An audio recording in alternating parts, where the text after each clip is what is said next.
सबका अभिनंदन और आपका सबका दोनों हाथ जोड़ के अभिनंदन करता हूं, आपको प्रणाम करता हूं। ये बात सही है, बीच में से तपन जी ने भी इस बात को जोड़ा, कप्तान सिंह जी भाई साहब ने भी कहा कि ये हमारे लोकतंत्र की लड़ाई दो अर्थों में कांग्रेस ने हमेशा रोकने का प्रयास किया।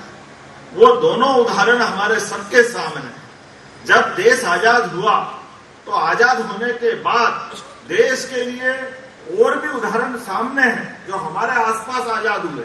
वो जापान जैसा देश तो सेकंड वर्ल्ड वॉर में एक तरफ तबाह हो गया, इजराइल जैसा देश हमारे से 1 साल बाद आजाद होता।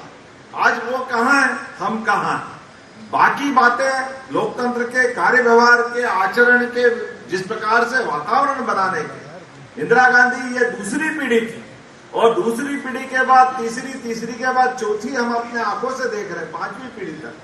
कांग्रेस ना तब सुधरी ना आज सुधरी है। कांग्रेस का अतीत है, कांग्रेस का इतिहास। कोई बात समझ में आएगी कि अगर आप चुनाव हार जाओ तो चुनाव हारने के बाद स्वाभाविक अत्यंत महत्व का है और आज के उस दौर से तुलना करते हुए हमारे माननीय कप्तान सिंह जी भाई साहब, माननीय महेंद्र सिंह जी भाई साहब, माननीय कैलाश सोनी जी और सबके साथ आजकल तो जो पिक्चर के माध्यम से उस दौर को जिंदा किया है। सच में अग्रवाल जी, आपको मैं बधाई देना चाहता हूं, जोरदार अभिनंदन करो नरेंद्र अग्रवाल जी का भी।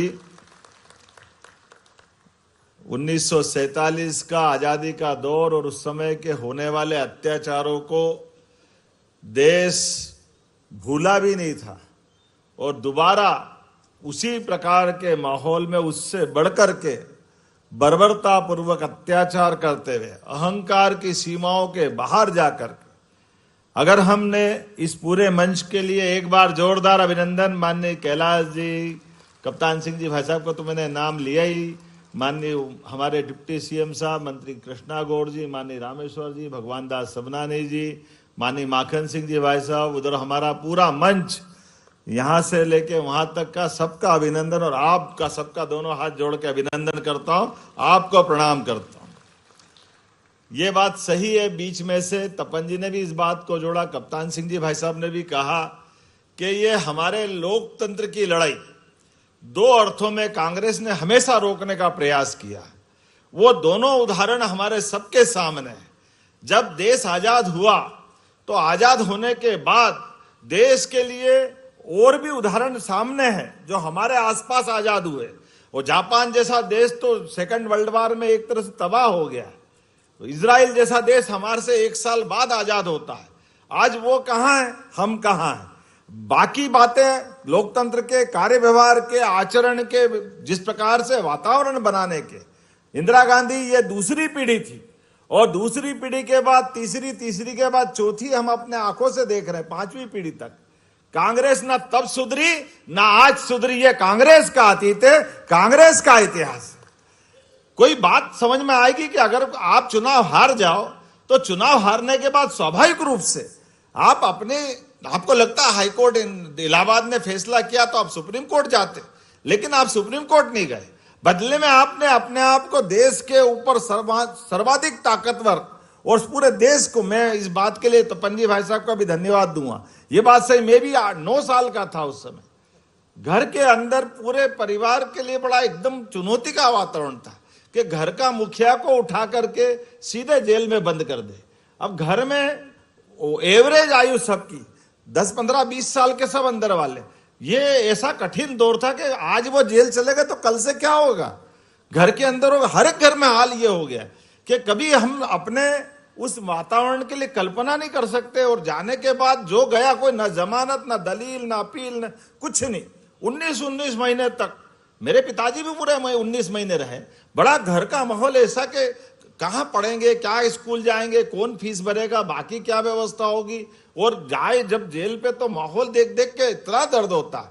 हमारे यहाँ तो थोड़ी खेती बाड़ी है तो उसके कारण से लगा के चलो, लेकिन ऐसे कई लोग हैं जिनके लिए तो सब कुछ, उनकी आय का साधन ही खत्म हो गया। और इतना ही नहीं, वहां जब जाते जेल के अंदर तो जो होने वाले आतंक की, जो अत्याचार की कल्पना करते, जो सुनते थे, ऐसा तो कभी होगा नहीं कि आखिर लोकतंत्र के लड़ने वाले, लोकतंत्र की लड़ाई लड़ने वाले लोग, उनने क्या अपराध कर दिया। लेकिन कांग्रेस के तत्कालीन सत्ताधीशों ने और क्या शर्त रखते थे, आओ कांग्रेस में शामिल हो जाओ, छोड़ देंगे। ये क्या बात हुई भाई? आखिर ये इतनी सरल बात कि आप केवल कांग्रेस की जय जयकार कर दो, इंदिरा गांधी की जय जयकार कर दो, आपको छोड़ देंगे।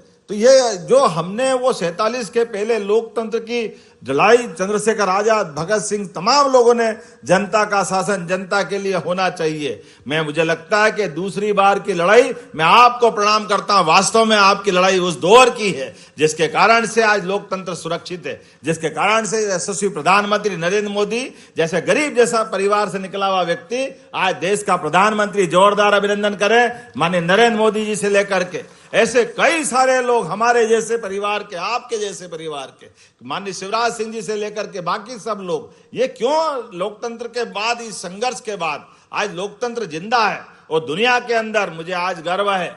देश की आबादी और लोकतंत्र के हिसाब से देखो तो दुनिया का सबसे बड़ा लोकतंत्र आज कोई है तो भारत है। मैं आप सबको बधाई देना चाहता हूं, जोरदार अभिनंदन, आपके संघर्ष को नमन, जिसके कारण से और डरावना दृश्य भी है।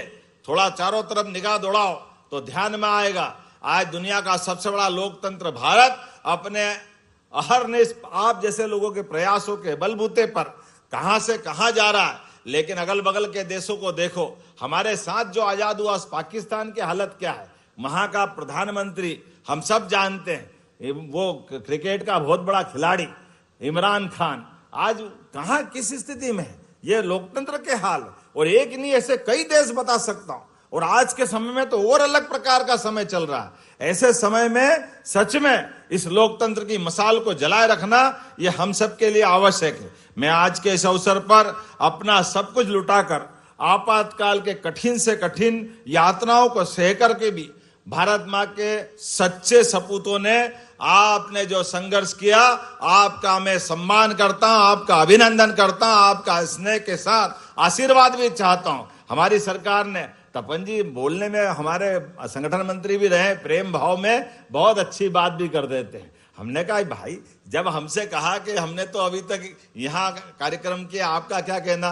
हमने कहा भाई साहब ये तो छोड़ो, आपको कहाँ कार्यक्रम करना, जहां कार्यक्रम करना मैं आपके साथ सबसे पहले खड़ा हूं। मुझे तो अच्छा लगेगा लोकतंत्र सेनानियों का कार्यक्रम करना, इससे अच्छी क्या बात। तो ये तीसरा साल भी हमारे बीच में है और मैं मान के चलता हूं आयु के मामले में तो मैं बोलूंगा नहीं, कप्तान सिंह जी भाई साहब ने कह ही दिया 95 का हिसाब, तो मैं क्या बताऊं। हम तो शतायु की बात करते हैं। भगवान करे हमारे जितने लोकतंत्र सेनानी ये शतायु हो, और शतायु क्यों हो, हमारे लिए तो आत्मा परमात्मा ये जन्मों का क्रम सनातन संस्कृति के आधार पर देखते हैं। लेकिन आज के इस अवसर पर जिनका अभिनंदन हुआ उनको भी प्रणाम कर रहा हूं। माननीय कप्तान सिंह जी भाई साहब, माननीय मेघराज जी, माननीय माखन सिंह जी, माननीय हमारे सारे के सारे जितने वरिष्ठ जन, उनके साथ जब आपने इस कार्यक्रम को करने की बात कही तो कुछ बातें और जोड़ी है। मैं आपकी इन सारी बातों से सहमत हूं। आपने कहा कुछ अलग से हमारी घोषणा भी कर दो। आपने कहा कि तीर्थ यात्रा पे स्वतंत्रता सेनानियों को जाने के लिए, लोकतंत्र सेनानियों को एक ट्रेन, तो हमने कहा एक स्पेशल ट्रेन कर देंगे, आप आराम से जहां आपको यात्रा करना है सरकार के माध्यम से आपकी यात्रा कराएंगे। इसमें क्या आपत्ति है। अरे हमारे लिए तो सौभाग्य की बात है। आपने रेस्ट हाउस, सर्किट हाउस में 2 दिन निःशुल्क रुकने की बात कही, निश्चित रूप से मैं रुकने के लिए व्यवस्था करने की घोषणा करता हूं। आप ताली वाली बजा करके बता सकते हैं। इसी के साथ साथ हमारे लिए आपने कहा दिवंगत लोकतंत्र सेनानियों के बलिदान को याद रखें, इसलिए लोकतंत्र सेनानियों के योगदान के शिलालेख उनके निवास क्षेत्र के आसपास लगाने के भवन, पार्क या मार्ग का नाम रखने के लिए मैं सहमत हूं। आप बताते जाना, उनके नाम पर हम करने के लिए पूरा हमारी तरफ से सहमति है कि वो होना चाहिए। स्वतंत्रता संग्राम सेनानियों, लोकतंत्र सेनानियों के इलाज के लिए सीमा की भुगतान राशि के आपने लिमिट की बात कही, तो इसमें क्या तकलीफ है। बिल्कुल हम आपका पूरी चिंता करेंगे, जो खर्चा लगेगा सरकार देने के लिए तैयार रहेगी, इसमें कोई मना नहीं। बल्कि एक बात इसमें छोड़ दी, मैं और जोड़ देता हूं। हमारे लोकतंत्र सेनानी अपने राज्य के अंदर कई जगह छोटे छोटे स्थान पर भी रहते हैं, और ऐसे में कभी कोई गंभीर बीमारी पड़ी और वहां राज्य के उस अस्पताल में इलाज नहीं है तो हमारी एयर एम्बुलेंस निःशुल्क लेकर के आएगी और उनका इलाज कराएगी। ये व्यवस्था भी हमारी सरकार के माध्यम से होगी, क्योंकि चिकित्सा में अच्छे इलाज के लिए त्वरित गति से पहुंचाने के लिए। आज के जमाने में जब हमने ये योजना सबके लिए लगाई है तो लोकतंत्र सेनानियों को क्यों लाभ नहीं मिलना चाहिए? इसका लाभ मिलना ही चाहिए, क्योंकि बीमार कहीं भी हो, हमारे कोई भी है, अपने स्वजन है, इसीलिए उसकी चिंता करना चाहिए। जिनके ताम्रपत्र, आपने पहले कहा कि लोकतंत्र वृद्धावस्था कारण ट्रेजरी या जिला बदलाना चाहते हैं, बैंक का खाता या शाखा बदलाना चाहते, उनको ये सुविधा देना चाहिए, तो इसमें कोई दिक्कत नहीं, बिल्कुल दी जाएगी। जोरदार ताली बजाओ, आपने जो मांगा ये सब दे देंगे। आपने कहा जिनके ताम्रपत्र अभी तक नहीं मिले हैं, कलेक्टर को आवेदन दे दे, उनको ताम्रपत्र दिया जाएगा। तो इसमें ताम्रपत्र में तो कोई परेशानी नहीं है, सूची भी फाइनल है, सूची में कोई नाम बढ़ाने की जरूरत भी नहीं, वो के वही है। तो उसमें जिसने नहीं ली है उनको देने की घोषणा करते हैं, उसमें कोई परेशानी नहीं। आपने कहा मध्य प्रदेश के समस्त कार्यालय में लोकतंत्र सेनानी जहां भी जाते हैं वहां अधिकारी सम्मान के साथ उनको मिलने में प्राथमिकता दे, ये अच्छी बात है। वैसे हमारी सरकार के माध्यम से हर एक व्यक्ति को जहां जिस प्रकार से मिलने जाना है, और ऐसे में अगर लोकतंत्र सेनानी जा रहे हैं, और ये तो ऐसी बात है कि आपके लिए क्यों मौका नहीं होना चाहिए। हमने तो कहा हर वृद्ध बुजुर्ग के साथ हर एक वरिष्ठ नागरिकों को सम्मान के साथ अधिकारियों को मिलना चाहिए। मैं आपकी इस बात से भी सहमत हूं, बराबर सम्मान के साथ मिलेंगे और उनसे बात करेंगे, उनकी कठिनाई को समझेंगे, उनके सकारात्मक सुझावों को स्थानीय स्तर पर लागू करने का काम करेंगे। और खास करके ये बात सही है, हमारे अपने जीवन काल में आज ये वाकई बड़ा दिन है जिसके आधार पर हम अपने कांग्रेस के उस चरित्र को देखते हैं, जब एक तरफ वो लाल किताब बताकर संविधान की बात करते हैं, लेकिन संविधान का सबसे ज्यादा दुरुपयोग किसी ने किया है तो आजादी के बाद कांग्रेस और उनकी 5 पीढ़ी तक ने किया। वो किस मुंह से कहेंगे कि हम लोकतंत्र की बात करते, संविधान की बात करते? कांग्रेस ने हमेशा इस देश के साथ एक परिवार को आगे बढ़ाते हुए से सब लोगों को अपने ताकत के भरोसे से दबाने का काम किया है। लेकिन मैं आज जिनके सामने बैठा हूं, उन्होंने वापस आजादी की मशाल दूसरे रूप में जला करके आज दुनिया के सामने भारत का मान सम्मान बढ़ाते हुए, सच में कहा महेंद्र सिंह जी भाई साहब ने कि आज हम अपनी आर्थिक ताकत बने।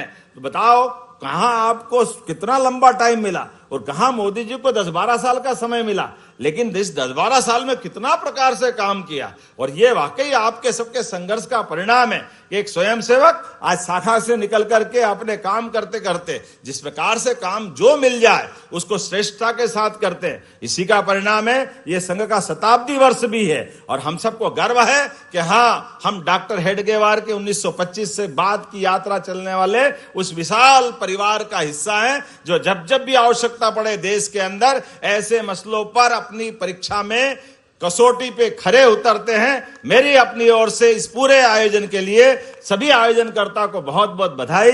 भारत माता की, भारत माता की, बहुत बहुत धन्यवाद। भारत माता की जय। बंधुओं, आभार प्रदर्शन के लिए मैं जिन्हें बुला रहा हूं वो हैं हमारे संतोष शर्मा जी, जो हमारे राष्ट्रीय कोषाध्यक्ष भी हैं और प्रदेश के कोषाध्यक्ष भी हैं। वो आभार प्रदर्शन करेंगे। उसके बाद राष्ट्रगीत जनगणमन होगा, कृपया उसके बाद ही आप अपने स्थान छोड़ेंगे। और भोजन की व्यवस्था रखी गई है पंडाल में मंच के पीछे तरफ, तो कृपया आप कार्यक्रम समाप्त होने के बाद भोजन करके ही जाइएगा। श्री संतोष शर्मा जी को मैं आमंत्रित करता हूं, कृपया आभार व्यक्त करें। भारत माता की, भारत माता की। इस लोकतंत्र सेनानी संघ के कार्यक्रम में पधारे माननीय मुख्यमंत्री जी, कप्तान सिंह जी, नरेंद्र सिंह जी, कैलाश सोनी जी, मेघराज जी, मंच पर बैठे समस्त लोकतंत्र सेनानियों को सहयोग करने के लिए पधारे सारे नेतागण, उपस्थित सारे लोकतंत्र सेनानी जो दूर दूर से पधारे, उन सब के लिए संगठन की ओर से बहुत बहुत धन्यवाद। खासकर सामान्य प्रशासन विभाग के माननीय द्विवेदी जी, मिनरल राव साहब जो अंडर सेक्रेटरी बहुत सहयोग करते हैं, उनके प्रति भी हम आभार हैं। ये भवन को उपलब्ध कराने के लिए संस्कृति विभाग का भी हम आभार व्यक्त करते हैं। इस कार्यक्रम में वयोवृद्ध पधारे लक्ष्मी नारायण जी परिदास, शांतिलाल जी को बहुत बहुत धन्यवाद। भारत माता की जय। अब इसके बाद जनगणमन होगा, सभी अपने स्थान पर खड़े होंगे और इसके बाद स्थान छोड़कर भोजन के प्रस्थान करें। कृपया जनगणमन के लिए सभी लोग अपने स्थान पर खड़े हो जाइए। रेडी 1